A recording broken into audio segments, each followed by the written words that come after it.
कभी सोचा है हर 5 साल में बदलती है सरकार,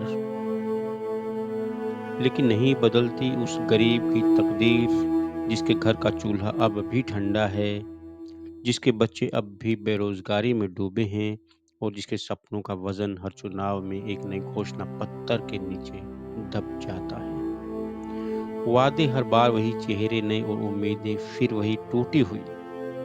शायद इसलिए आज ये सवाल मन में उठा है, क्या सच में बदला है कुछ? या फिर सब कुछ बस वही पुराना खेल, वादा, वोट और इंतज़ार।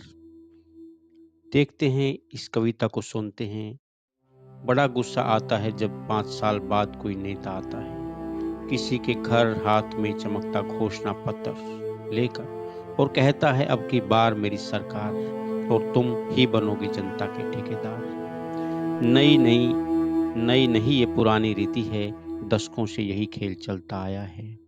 हमेशा रहा है एक गहरा फासला, जिससे बढ़ती है नेता और वोटर के बीच की खाई। सरकार दिखाती है सिर्फ घोषणा पत्र, लेकिन इन 5 सालों में किसी के घर कमाने वाला मर गया बीमारी से, किसी का नौजवान बेरोजगारी से टूट गया और आत्महत्या कर ली, किसकी बहन अपहरण की शिकार हुई, इनको कोई मतलब नहीं। कहीं दलितों पर दबंगों ने दिखाई अपनी ताकत, तो इन्होंने मुद्दा बना दिया। गरीब का मांग पत्र और पार्टी का घोषणा पत्र, दो अलग दुनिया है और दो अलग रास्ते हैं। क्या ये सब कोई साजिश है, या गरीब के वोट पर राजनीति कोई शरारत तो नहीं? देखते हैं फिर जनता कितनी जागरूक हुई, या नेता पहले से हो गया है और भी चालाक।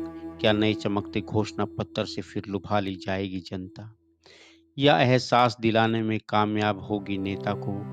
करना होगा घर बैठकर इंतजार फिर एक बार जनता के द्वार। नेता हाजिरी लगाए बार बार, लेकिन फिर भी आखिरकार हारती जनता ही है, क्योंकि जीते कोई भी जीतने वाला ही नेता होता है और फिर फंस जाता है 5 साल तक नेता के पिंजरे में वोटर। लेकिन गरीब का क्या? वो इसी तरह बीमारी से मरते रहेंगे, इसी तरह उनके बेरोजगार बेटे आत्महत्या करते रहेंगी, महिलाओं पर अत्याचार के आंकड़े एक बार फिर संसद में पेश किए जाएंगे और दलित एक बार फिर आंदोलन करते नजर आएंगे। वोटर फिर उसी तरह इंतजार में कि कब उसका मांग पत्र पूरा होगा, कब उसकी ये मांगे नेता के अगले घोषणा पत्र में शामिल की जाएंगी। इसी तरह अगले साल चुनाव के इंतजार में अगले 5 साल बाद 5 साल और बीत जाएंगे। नेता फिर आएगा, नया वादा, नया सपना लेकर, और जनता फिर बैठेगी उसी पुराने इंतजार में। फर्क बस इतना होगा, इस बार घोषणा पत्र में शब्द नए होंगे मगर हालात वही पुराने, वादा, वोट और इंतजार। सोचिएगा, वादा, वोट और इंतजार, आखिर कब खत्म होगा ये चक्र?